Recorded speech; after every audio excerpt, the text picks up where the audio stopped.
Attention to brief. Welcome to the briefing room. My name is Matt Bowman, and I'm your co-host for the briefing room. I spent over 20 years in the United States Navy briefing the highest levels of military and civilian leadership. This show, By Warriors for Warriors, focuses on one thing, and that is national security of the United States. But we do it in a different fashion. The way that we do it is, one, we give you an update on what's going on in the world, and then two, we introduce you to trailblazers who've been impacted by military service. They go from some of the newest ensigns and second lieutenants who serve in the United States military to Medal of Honor winners to our Gray Eagles, those trailblazers who really set the stage for the United States to be the nation that it is. The goal of this show is to do a couple things, but the most important of which is to raise the bar in human performance. And that is why we bring special forces operators, naval aviators, submarine officers, Medal of Honor winners across the board. We bring the people who are operating at the highest levels of human performance. We start off the show by going around the world in 7 minutes. And so when I go around the world in 7 minutes, what we do is bring you the biggest stories on each of the continents. So let's start with the United States. Let's start with North America. Biggest story in North America right now is the recent passing yesterday of the Reverend Jesse Jackson. Now, as military leaders, why is that important? Because the 1965 Civil Rights Act and many of the benefits that opportunities that are provided to many of the veterans are a direct result of his efforts from the small town of South Carolina where he was raised, through North Carolina A&T where he matriculated, up through across the world where he did work in service to the nation.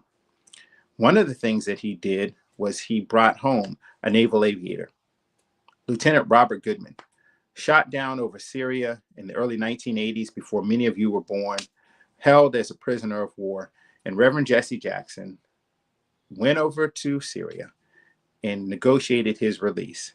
So on behalf of all the naval aviators, a special thanks for bringing him home so that he did not stay as a prisoner of war for an extended period of time. As we go down around the world in South America, yesterday, Peru ousted their president for conspiring with the Chinese. Now, why is this important to us? China is the major threat to the United States, whether it's in technology, artificial intelligence, quantum, or even influence both in South America and Africa. Make no mistake, China is the adversary.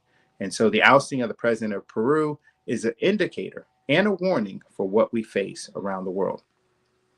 As we go to Africa, across the Atlantic, Algeria and France have renegotiated security agreements.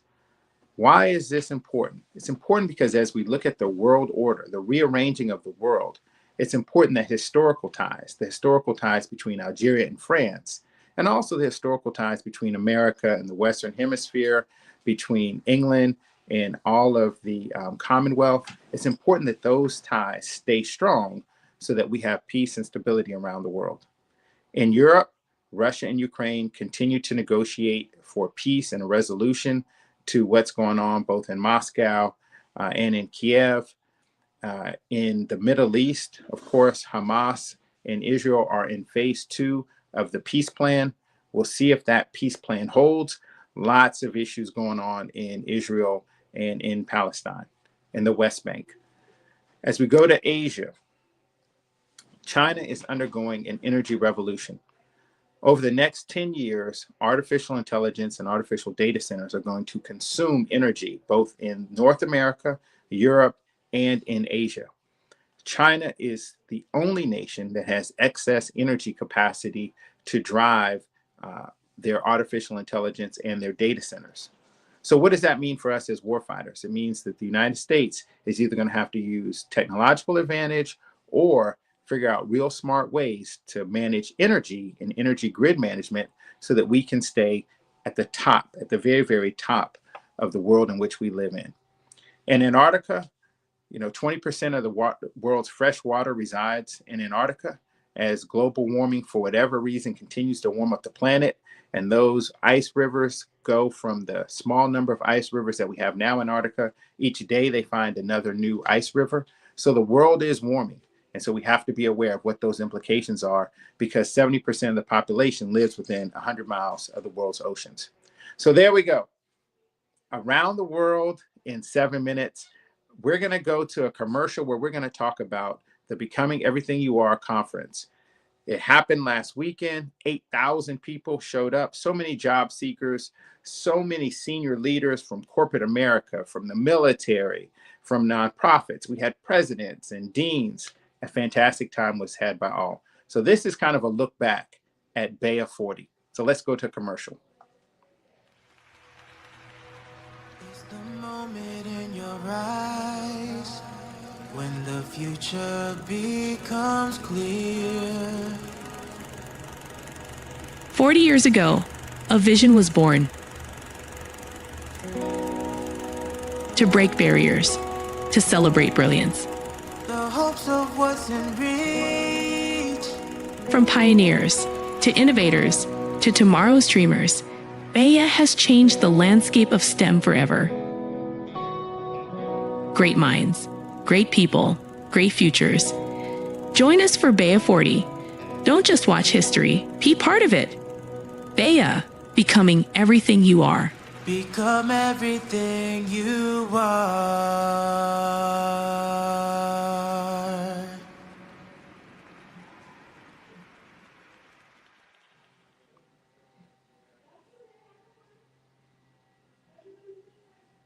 All right, welcome back to the briefing room, a show by Warriors for Warriors. For those of you who were at Bay of 40, wasn't that amazing? I mean, it was so many 4 stars. You could just, it was like Army, Navy, Marine Corps, Air Force, 4 stars everywhere. It was a national security defense, really symposium. The only thing that might rival it was AFCEA West, which occurred the same time last week. But between those two conferences, both on the West Coast and on the East Coast, you had a gathering of national defense experts. So I'm going to get to the heart of this show. My guest today is one of my personal heroes, Rear Admiral. And if I could get a drum roll, I'd have a drum roll. Rear Admiral Larry Chambers is a naval aviator. He is a naval legend. He is the first African-American to command an aircraft carrier. He was, when you talk about winning and winning energy, the winergy of the effect, Admiral Chambers represents all of that. So Admiral Chambers, bring him on. And Admiral Chambers, sir, welcome to the show. Good morning. Good morning, sir. Good morning. And thank you for the invitation. And it's kind of nice for an old guy to appear somewhere. And yes, sir. Thank you very much.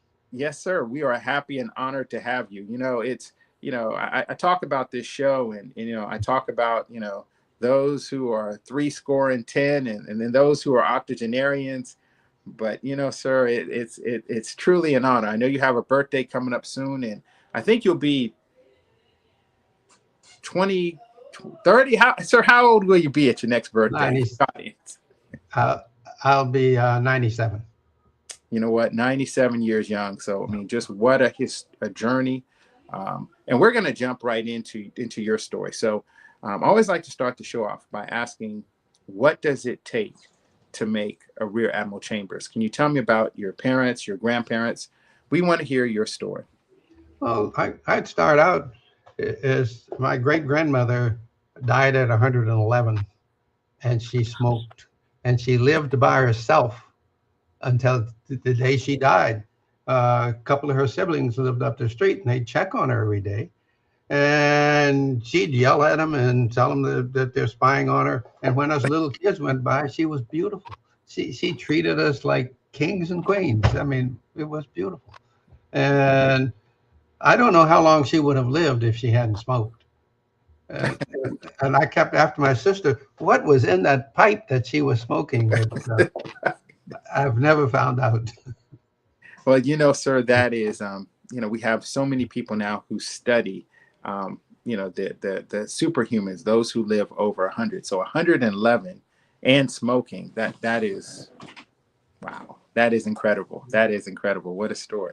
And was she from? Where was she from? Uh, from the Bedford, Virginia area. Uh, uh, she she was a slave when she was born, and of course she was freed like everybody else, and uh, she lived a very long and productive life, and she was mobile the whole time, which is kind of amazing when you think back how long ago that was. We didn't have all the great medical things then that we have today, and she was an inspiration. And my dad died when I was 5 years old, and so I was pretty much raised by my grandmother, and she lived quite a long time. I think she was 95 when she passed, and somehow or another, she claimed that I was her favorite. I was a middle kid. I instituted all of the mischief that we were going into, but I absolutely had clean hands. Clean hands. Grandma recognized the source, and she was trying to save me from myself. I love it. I love it. You know, So, sir, when I was in South Carolina, spending time with my grandfather, he used to talk about slavery time people, that people who had been formerly enslaved and then freed. So what one lesson, if you could share with the audience, do you think that you learned from her after interacting with her and over this time? well, she, although she had probably the equivalent of a junior high school education, and most of her education was self-taught. She didn't have the privilege of going to even finishing high school, and as I was growing up, we had lived in the country. We moved to the Washington D.C. area, and I went to high school at the Dunbar High School, and it had a legacy of sending a whole bunch of students to those uh, uh, white universities and things up north, and doing very well. And the first gentleman to graduate from the Naval Academy was a couple of years ahead of me at Dunbar High School, and he was one of the ones encouraging me to give it a shot. And the good news about it, if I went to the Naval Academy, then I required no resources from the family. So my two younger brothers then had the resources to finish Howard, and one went to med school, and the other went in the Army and did some great things in the Army. Well, you know, sir, this is a show by warriors for warriors. I'm a naval aviator. You're a naval aviator. Can give us a sea story from high school. Like, you know, what was high school? I know Dunbar, historic high school in Washington, D.C. A lot of great Americans have come out of Dunbar. So tell me, what were you like in high school? I'll tell you some of my misfortunes. We were discussing a little earlier that all of the cute girls were going out to football players, and being a red-blooded American, I wanted to go be a football player, and I made a couple of tackles. The coach called me over and says, "Come here, boy." And I could tell from the tone that this was not going to go well. And he says, "Aren't you on the track team or the cross country team and the golf team?" And I admitted, yeah, I was. He says, "You're not big enough to play football. Get the you-know-what out of here." And I was very disappointed because I went back to being a nerd. That had nothing to offer except go study. That's right, go study. That is fantastic. That is fantastic. And so then you're with your family. Tell us a little bit about your families. Do you have brothers? I had two sisters older, and because the three boys were the youngest, and all of us finished high school. My oldest sister probably did 1 year of of college training, and my youngest sister, which was a little older than me, she completed minors teachers in college in D.C., and she taught uh, grade school in the District of Columbia until she retired. Oh, wow. And of course, my youngest brother went to med school, and he did okay. And of course, the athlete, being such a great guy, made 3 stars in the Army. He had a corps in Germany the same time Colin Powell had a corps in Germany. Wow. And uh, Andy's corps outbeat those other guys by a wide margin, but he wasn't a politician. But he did good for an old boy. He did good. Yes, sir. I mean, doctors, teachers, high school graduates, admirals, 3-star generals. What do you think? What do you credit that success to? Well, we grew up during World War II, and uh, I worked in a machine shop, and I did plumbing, plastering, and electrical in high school because there weren't any grown-ups around to do it, and child labor was okay in those days. But well, everybody, if they weren't 4F, they were in the military going somewhere and doing something. And so I thought about I was going to be a tool and die man. And then Naval Academy came along. I took the exam, and I was the 22nd alternate. But fortunately, the exam was on chemistry, physics, all of the sciences. So I cooled the exam. The 22 guys ahead of me, I was the only one that passed the exam. And so Congressman Dawson of Illinois nominated me to go to the Naval Academy, and Adam Clayton Powell nominated Wesley Brown ahead of me at the Naval Academy. So we were the first couple of guys from our neighborhood, and we were both from the same high school. And Truman, about the time that I was ready to go to the Naval Academy, passed 2 executive orders. One was to end discrimination on the government workforce and to end discrimination in the armed forces. And so when I went to the Naval Academy, I had a lot of fun. They were beating the crap out of me for a long time. But I didn't realize that there were a lot of people looking out for me, regardless of the initial treatment that we had. And things were getting better. But when I went into the Navy, there were only 2 or 3 of us.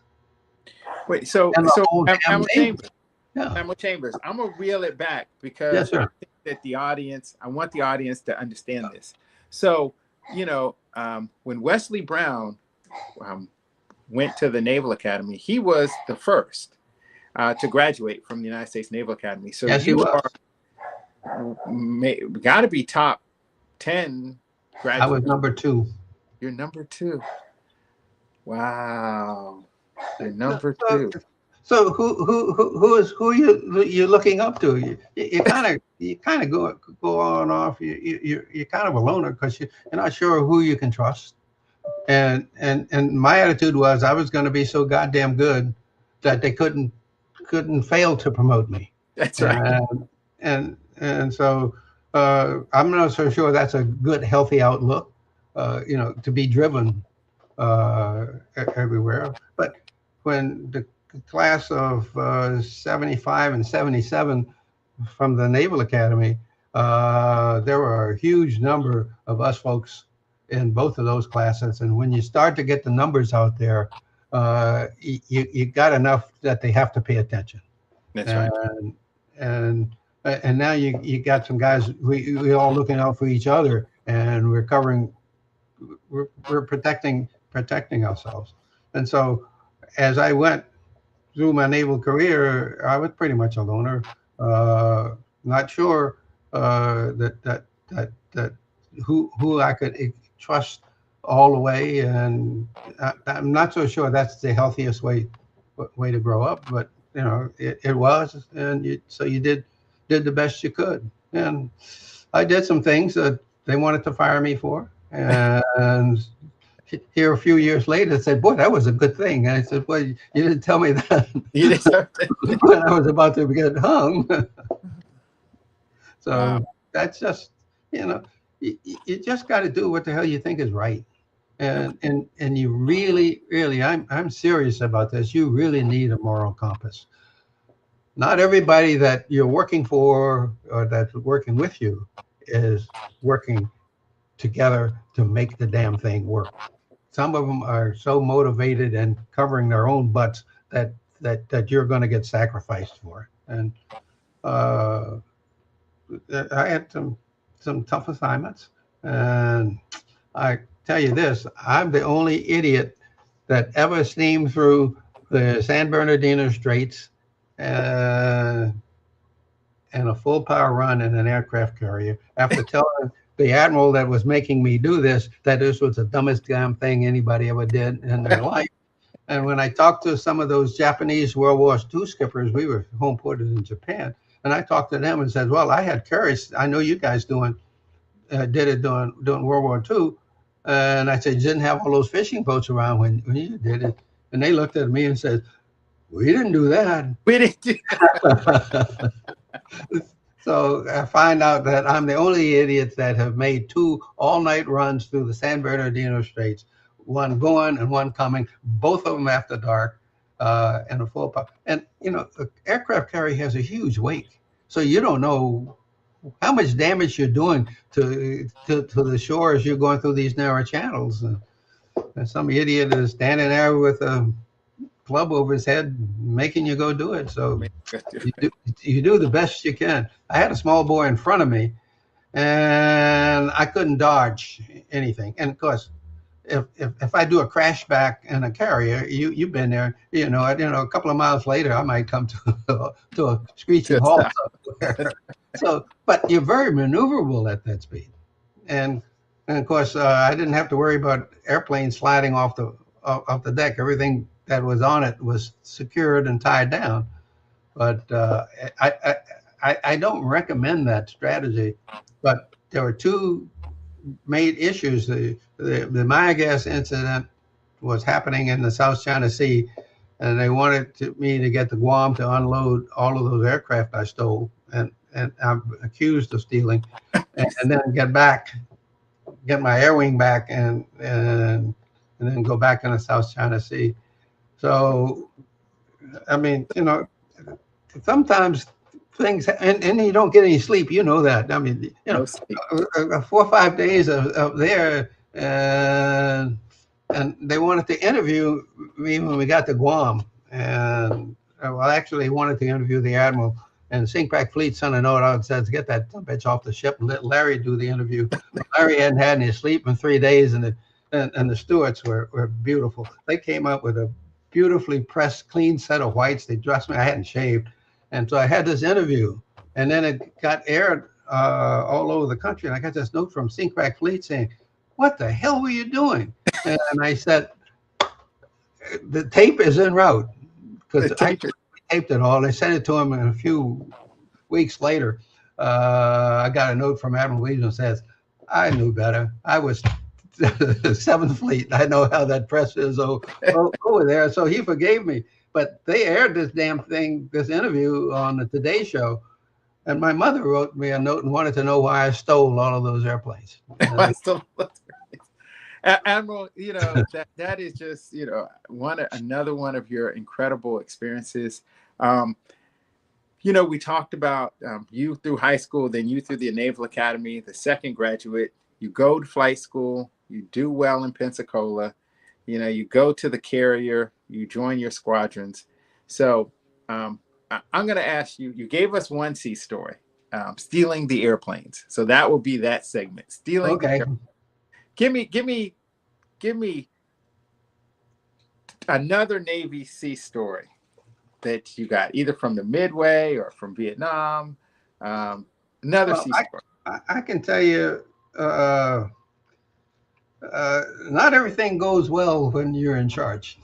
And I was one of the two battle group commanders when we were trying to rescue the hostages out of Iran. And you may remember that Nimitz had a bunch of helicopters that had belonged to the Marines that were outfitted for this operation, and we were a long ways from the capital of Iran. And so the plan was they would take off from Nimitz, and if you had seen those tough guys that were in those helicopters, and they all spoke Farsi, that was the toughest looking guys I think I have ever seen in one collection. And so, but we had sat out there for over 100 days waiting for an execution order from the president to the Department of Defense saying, go get them. And there are only about two night periods during a month when the moon gave us the appropriate amount of darkness so we could do what we wanted to do. So each month, as the critical times come, you would think we were going to get ordered to execute, and we didn't. And the next month, then the next month. On the 90th day at sea, I sent Admiral Kirk a little note, and I said, we're going to have a little stand down over here. If you guys cover the alerts for us, this will turn out to be a good deal. So we served hot dogs, hamburgers on the flight deck, 2 beers for all eligible. Nobody under 18 was served a beer, because I knew that their mothers were going to write me a note and said, what doing serving alcohol to the youngsters. And now that some of them get it, their buddies did it for them. That's right. But my orders were nobody. And we had a good time. And of course, when our party was over the next day, Nimitz had her party, so they all had a good time. But this was the 90th day out there at sea, working our butts off, and nobody getting a time off for anything. So it was kind of a morale booster. And then eventually, the last possible time before there wasn't enough darkness to execute, they gave us the execute. And communications was our biggest downfall. The helicopters were to take off from Nimitz, fly to a place we designated as a Desert One, and they were going to have C-130s there and refuel them because they didn't have long enough legs to get from the carrier all the way to Tehran. And so once they refueled, they were going to go to Desert Two, which was a spot outside of Tehran where this was a real cluster, you know what I mean? The Marines were going to take an airfield on the other side of Tehran. And these helicopters were to go to the embassy, rescue all of our hostages. Those helicopters were going to fly to that base across the river in Tehran, and the C-130s were going to be there, and they were going to haul those folks out of there. Those helicopters were going to be abandoned, and it was a very complicated thing. And the problem is, how do you keep people up and ready to go, and day after day after day? And we couldn't exercise them because we needed the helicopters for the mission, so it was minimal flight time to keep them up and ready so that they were available. So, and then I was invited back to Sinkback Fleet for a debrief. And so I went back to Sinkback Fleet, and when I got there, 6 o'clock that morning, I went over to the golf course and started hitting golf balls. And because Sinkback Fleet's number 2 was number 1 on the Naval Academy golf team, and he wanted his debrief on the golf course. Okay. So I was prepared, getting ready, and it came out. We had a little rager going, and I birdied the last 3 holes, and I thought he was going to kill me. He wanted to know how in hell that I have calluses on my hands and stuff when I was stuck out at sea for 110 days. And what I tell you what I did, while the staff was doing all the work and me getting the hell out of the way so they can work, I went down on the flight deck with my Marine orderly, and I had a little machine. I kept practicing on my golf swing, and we had golf balls that we could hit off the fantail. And it was for the whole crew, not just for some old asshole that's in charge, but for the kids. And so we went back and hit a few, and so my golf muscles were in great shape, even though I'm 100 and some days at sea. And so Admiral Briggs was very surprised. And so he gave me a good recommendation to the sink. That's right. About what went on, but we had a lot of fun. If you get a little play in what you're doing and keep your sanity. I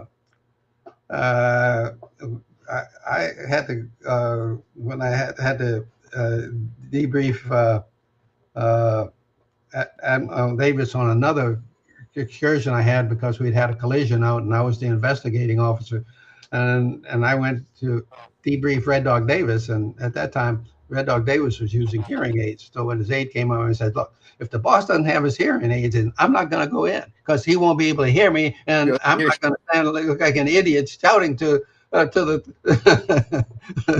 to the sink." And kid looked crazy. Went out and talked to him, and he invited me in, and I went in, and Red Dog Davis looked me in the eye and says, "What the hell you got to say for yourself?" I said, "Admiral, our boy did his breakaway sooner than you did when you had your collision." That's all I said. And he threw me out. He threw you out. They threw me out. And about 10, 15 minutes later, they came back, poured some coffee, and we sat down. We had a nice chat as to what the hell. Look, we had been good buddies when we were in the air wing together. I was just telling him the truth. Just telling him the truth. Just telling him the truth. And so when you have history on people, you know when and where to use it. That's the thing. And I'm going to take that as a takeaway. Number one, have bad things are not going to go your way all the time. And then how do you adjust? How do you keep the energy up? And I love your golf analogy because it tells you that no matter what's going on, you have to take time. It kept me out of their hair. Yes. I mean, the staff is working their butts off trying to get things done. You don't need some idiot coming around looking over the shoulder and interfering with the chain of thought. Give them a chance to work it out and then let them brief you.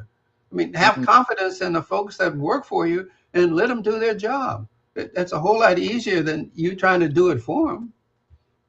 It doesn't work when you try to do it for them.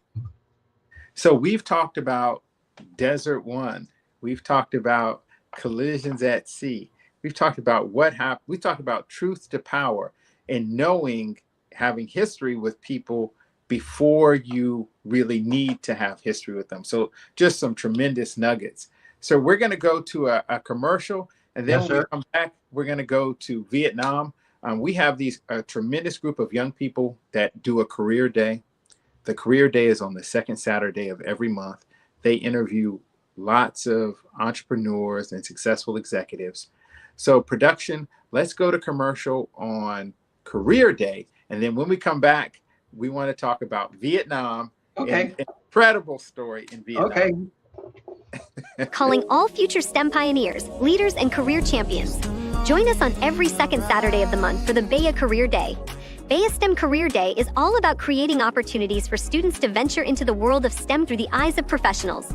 You'll meet mentors and presenters that will give you a sneak peek into the many options available to you in the field of STEM. Hosted by teen ambassadors, you'll find yourself among inspiring peers just like yourself that are aiming high for their future. To take part in the BEA STEM Career Day on Zoom, visit fullstemahead.us and register for the next session. Again, that's fullstemahead.us. BEA, becoming everything you are. A world of careers unleashed.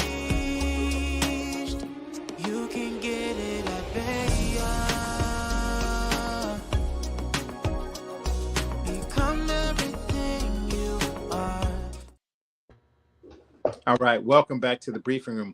I'm Thank your you. co-host, Matt Bowman, a show by Warriors for Warriors. And I have as my guest a Navy legend, one of my personal heroes, Rear Admiral Larry Chambers. This is a picture, as you can see, of Rear Admiral Larry Chambers as a young naval officer.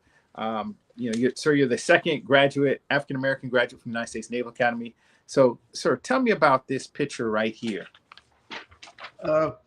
I had gone aboard a heavy cruiser for about 9 months before I went to flight training. And then when I got to flight training, I had just completed the basic training and had just made my first 6 carrier landings. And that picture was taken at Barron Field when we landed the aircraft back at Barron Field. And it was a publicity photo that they took to send to your hometown newspapers, advertising what we want to do with you young fellas if you come join us. And if you want to go to flight training, this is a gung-ho picture. The aircraft has changed a little bit in basic, and the uniforms have changed a little bit. The helmets, if you notice that crazy helmet I've got, they've improved dramatically. And so we do a lot better. But, that's my first 6 carrier landings at the carrier, and then went back to flight training, came back from advanced and had to do 6 more before we go to the fleet. The Navy has decided that they've gotten so good at it with the digital equipment that they don't need to do that in primary or in advanced training. They'll do it once they get their wings and go out. I think they're missing something, but I'm not in charge. Yes, sir. Yes, sir. I mean, that there's nothing like that those first couple of landings on the carrier, the cat shot, the traps. It's day night, carrier crawls, the bouncing in the field carrier landing pattern. All of that is kind of what makes our culture what it is. But I think, sir, as you said earlier, there's a lot of smart guys, men and women in the room. So I'm sure they'll figure it out at some point. All right, next picture. What is this next picture that we have? That picture was taken right around the time I was leaving Bupers to go back to fleet to be a carrier group commander or battle group commander, and I guess at that time I must have been about 40 years old. Oh wow, fantastic! Yeah. And so then, sir, you have flown so many different types of aircraft. What was your favorite aircraft to fly, and why? For those in the audience who the favorite aircraft to fly was the Douglas Skyraider. The Navy was an AD-6, and I think when the Air Force was flying them in Vietnam, they called them A1s and Sandys, but it was the same airplane, and it was the last thing that had a real feel to it. Once you got to the high-powered things, it was all done hydraulically or electrically because you didn't have enough strength to move the controls.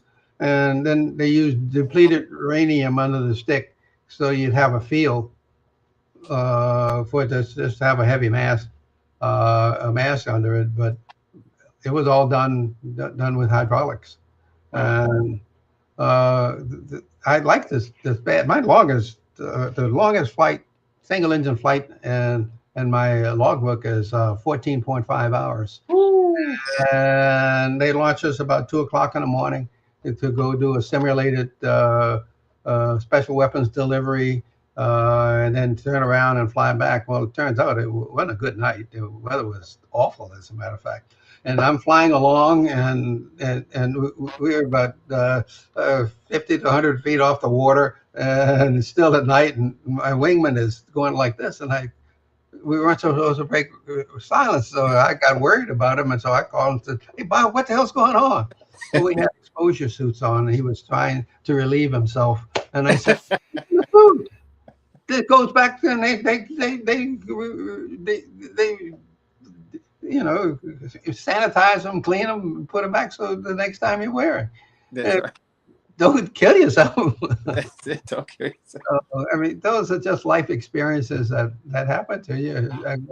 I don't mean to embarrass your audience, but it is what it is. These Uh, are he real was life stories. These are he real was life he was a stories. good kid. He was a great kid, and we were the only two that found a way back to the carrier. The Chinese had a homing signal on the same frequency as our frequency for the carrier. For those of us who had been out there a while, we knew which one was the right one to go, the one going back out to sea, not the one going towards the land. And the weather was so bad that night, and of course it was daylight when we were getting back, that the admiral was worried about all of us guys getting back. And the head of the AD with the big radar on it, the ONC of that outfit, volunteered to get airborne because Admiral didn't want to put anybody else airborne. And it was wonderful that he did it because he was helping to get us back out. Because back home. And the average number of passes that were made to get aboard was about 10 passes per aircraft. Wow. In a jet, that doesn't exist. That opportunity is not there. And because I'd been a little more experienced out there with it, and so when I was going upwind, I was watching the deck, and as I turned downwind, I'm watching the deck. When I'm coming through the 90, I wanted that deck going ape shit because by the time I get to the groove, it's steady. And so I got aboard on the first pass, and I was the only one of all those airplanes to get on board on the first pass. But Wow. but I had a little more, a few more landings than some of the other kids. But we got everybody back, and we had a lot of stories to tell. And it's a good thing the Admiral launched that Guppy, though, because there are a few guys that would never have found the ship. They never. And those are the things that our seniors did while we were out there. And sometimes you put in a position, you do the best you can. And sometimes it's not all peaches and cream. But nowadays we have those big tankers up there, and so life's a hell of a lot easier when you can go up and get a drink. That's right. And go try it again. You know, it's what's so fascinating for me is that that even in the 50s and 60s and 70s, that China is not new to this. China is not new to their activities. It's nothing new. Sometimes we think it's brand new what China is doing, but it's not. It's not brand new. No. In fact, when I retired, and I was working for some folks, and I was in Vietnam because the outfit I was working for, we provided cellular communications, and they wanted a payback. And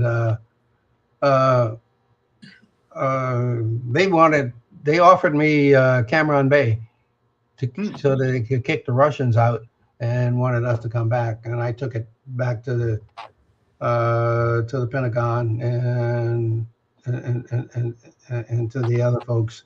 And apparently we didn't want any part of it at the time, but they were looking to get the Russians out of their hair. Out of there.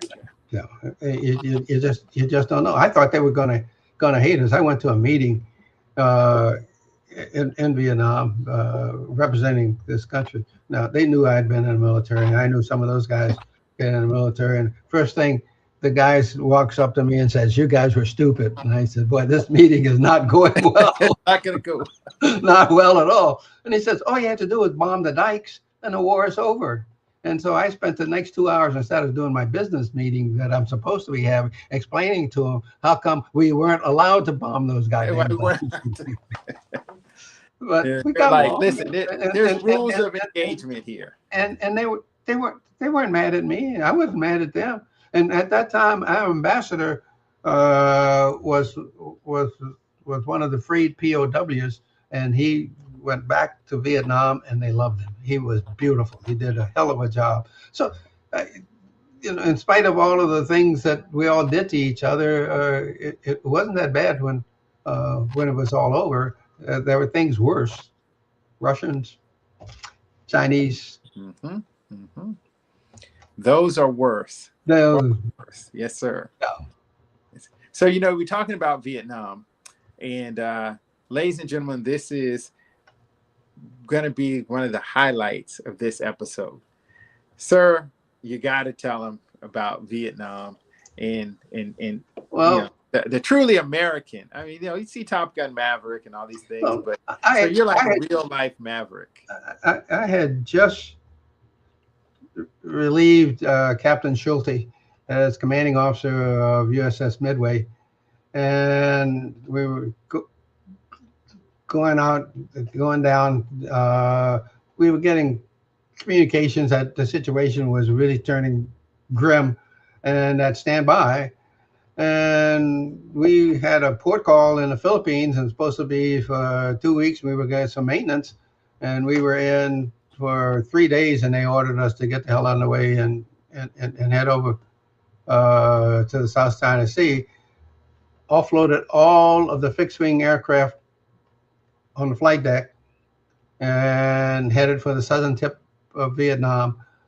Picked up 10 HH-53s that belonged to the Air Force Sea and Rescue. And so now I've got a flight deck full of Jolly Greens. I am now no longer an attack carrier. I am now a big helicopter carrier. And we anchored off of Vung Tau, which is down the river from Saigon. And we sat there for maybe a week to 10 days, trying to keep everybody up to date, doing all emergency drills you could think of, things that you were going to, and preparing for people. Since I had offloaded all of the fixed-wing aircraft on the flight deck, I still had all the fighters and things in the hangar bay, and I left 200 crewmen to take care of the stuff that we left on the beach. And we were sitting over there, and eventually we got the word to execute. We launched those big helicopters to various pickup points around Saigon, and they were shuttling back and forth. Well, about 10 o'clock in the morning, a helicopter landed with Vietnamese markings on it, and out jumped Nguyen Cao Ky. At that time, he had been 4-star head of the South Vietnamese Air Force, but at this point, he was the vice premier. And when his helicopter landed, we knew that this was not a good sign, and of course, immediately got an order from Blue Ridge, where the head of the amphib forces were send the key party. So we put him in one of our helicopters and flew him over. And I thought, hey, 10 o'clock in the morning, this is a good time. Let's get it started. And in the tropics, there's no twilight. The sun goes down, and 15 minutes later, it's dark. Okay. And I was thinking, man, we at least get a couple of waves in daylight before we get through the night. Things never happen the way you would love to have them. So about 2 o'clock in the afternoon, we got the order to launch, and we sent the guys in. And the first wave looked real good. And those big HH-53s, as many as 200 people came out of one. Now, nobody was tied down. They had cargo nets kind of spread around to stabilize them. And in the Hueys, we had as many as 50 people crawl out of a Huey. If you can imagine the size of a Huey, it's impossible, I know, and with luggage.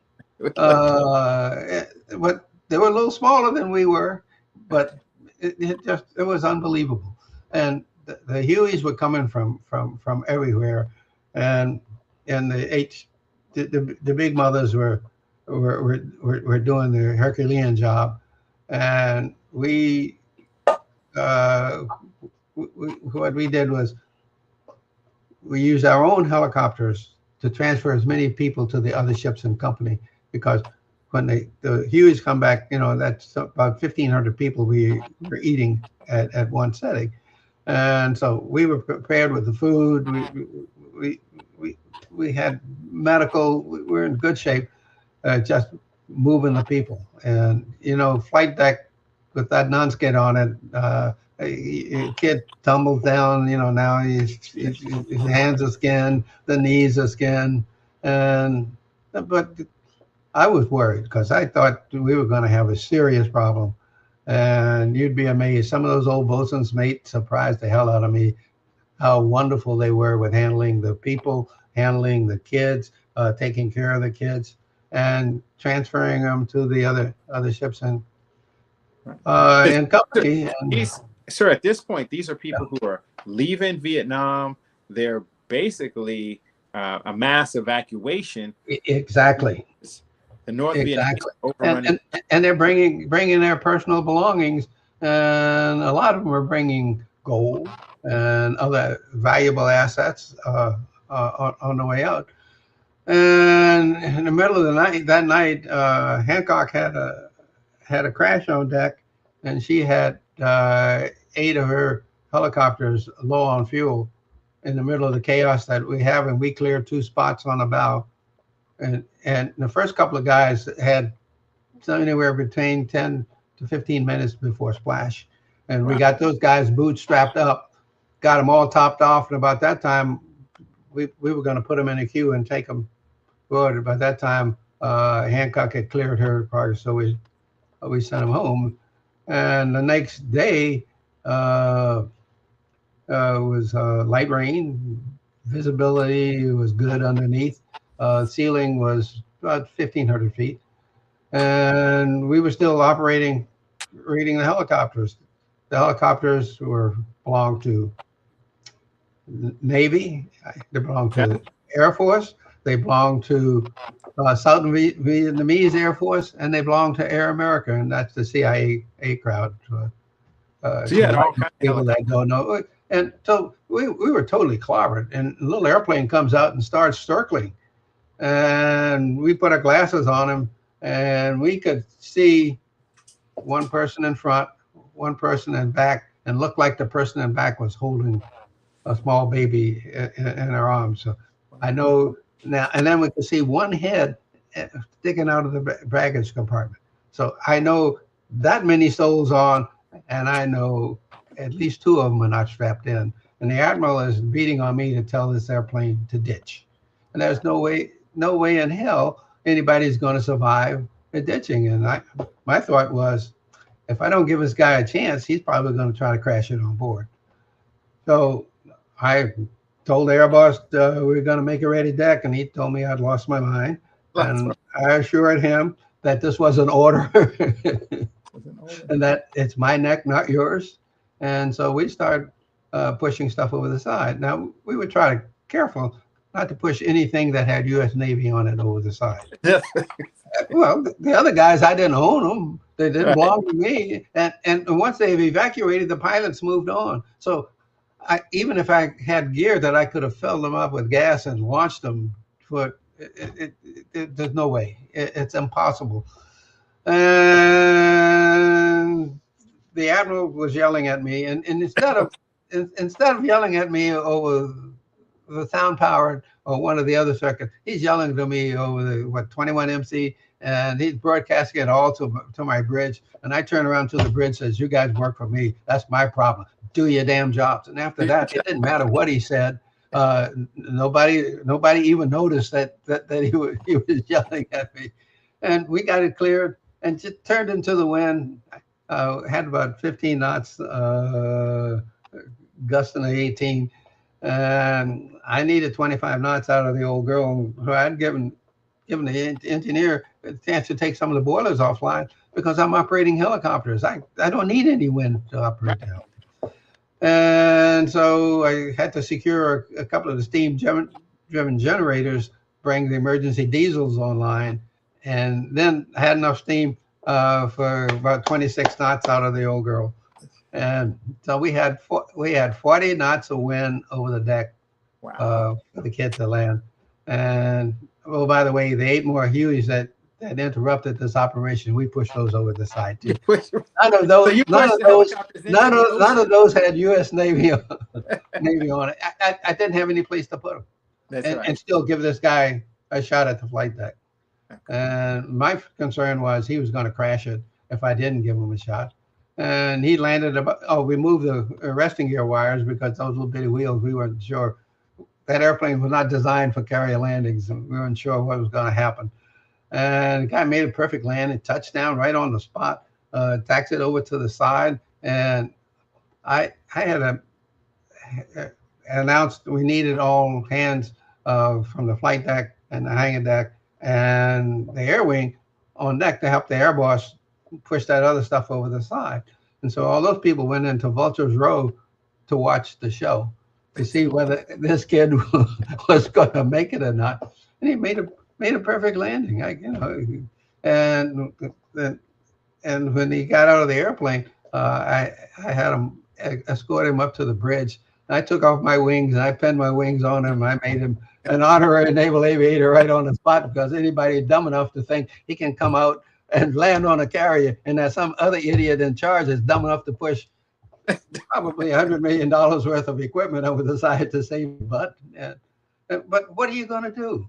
I mean, the worst possible scenario would have been for him, with all those people and all that shit on deck, to have crashed it on deck, started a big fire, and now I really got hell on my hands. That's right. So you just choose the lesser of the evils, and hope he's a good enough aviator to get away with it. And as it turns out, the guy had somewhere around 3,000 hours in the airplane that he was landing. And so, God takes care of fools and aviators, and he took care of me that day. So who was in the airplane with him? In an airplane was his wife and all of his kids. So there were 7 souls in that little airplane. And they now live in Orlando, and at the 50th anniversary of one of these, it was aboard Midway. They had a big celebration. He showed up. He's very careful because he still has family left, and he's trying not to make any noise that will cause a riot back in Vietnam. But the guy is a hell of a guy. I mean, anybody dumb enough to think that he can come out and make a carrier landing, never done it before in his life.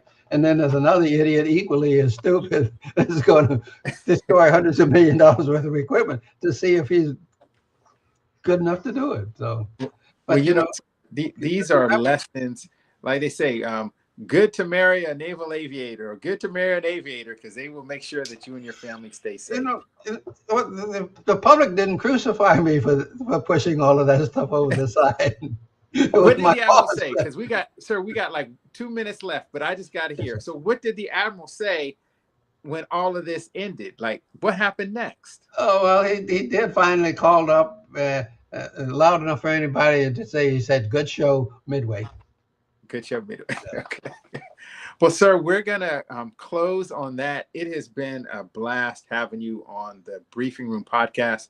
We're going to have you back again to tell some more sea stories. We got some good ones. Yes, sir. We got some good ones in. And so for CEOs, top performers, human performers, you've heard it from the best. Admiral Chambers has talked about personal health and fitness. He's talked about keeping yourself in tip-top shape. We didn't talk about running, but 10 miles a day is kind of his. I don't recommend 10 miles a day. 3 is good enough. Okay, 3 is good enough. So there you have it. We want to thank all of our sponsors, all of the organizations who make this show happen, who are serious about national security and national defense. And so next week, we're going to bring to you another member of the 400, the first 400 African-American men who have flown aircraft off of aircraft carriers. So stay tuned, and we're going to close with this commercial.